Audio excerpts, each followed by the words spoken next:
It's a very powerful statement coming from Shaiq Usmani صاحب. شائق عثمانی صاحب کہہ رہے ہیں کہ جو ثوابدیدی اختیار ہے ججز کی اپوائنٹمنٹ میں اس کو ٹھیک کرنے کی ضرورت ہے. یاسین آزاد صاحب آپ کی کیا رائے ہے؟ سر میں جوڈیشل کمیشن کا 4 سال ممبر رہا ہوں. ججز کی اپوائنٹمنٹ میں میرا ایک طویل عرصہ گزرا ہے.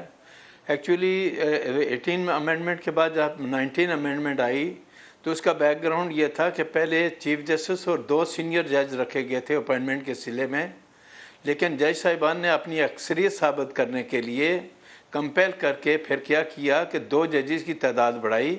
تو وہ ممبر جو ہو گیا، ایک چیف جسٹس ہو گیا، 4 سینئر جج ہو گئے سپریم کورٹ کے، اور ایک ریٹائر جج انہوں نے سپریم کورٹ کے لے لیا. تو اس طرح سے اکثریت ان کی ہو گئی.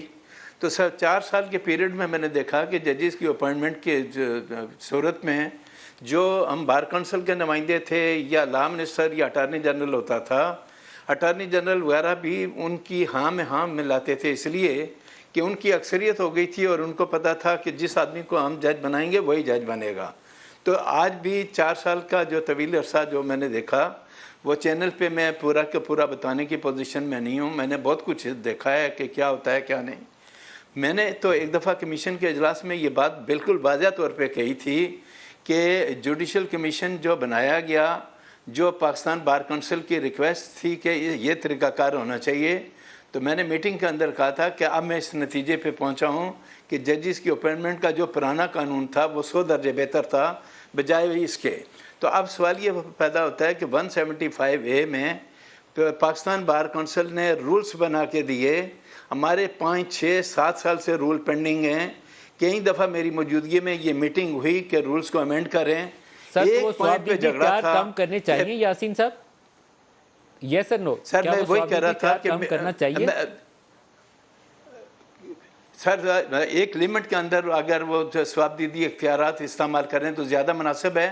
اب جسٹس مقبول باقر صاحب کا یہ 2 دن پہلے آپ انٹرویو دیکھ رہے ہیں کہ انہوں نے کیا کہا کہ آپ سینئر ججز کو اگنور کرتے ہیں اور جونیئر ججز کا اپنی مرضی، ٹھیک ہے بنچ بنانا آپ کا رائٹ ہے، لیکن احساس معاملے میں سینئر ججز کو سپریم کورٹ کو اپنے ساتھ شامل کرنے میں کیا بات ہے.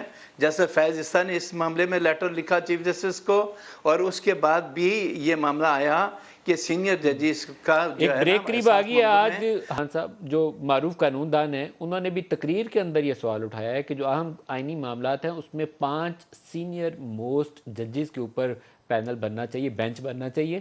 اس کو نظر انداز کرنا اور جسٹس فائز عیسیٰ کو جو سینئر موسٹ جج ہیں ان کو نہ شامل کرنا وہ غلط ہے. یہ حامد خان پبلک فورم کے اوپر یہ کہہ رہے ہیں. تو معاملہ کافی پیچیدہ ہے، کچھ اس کے اوپر میرے خیال میں مزید بات کرتے ہیں.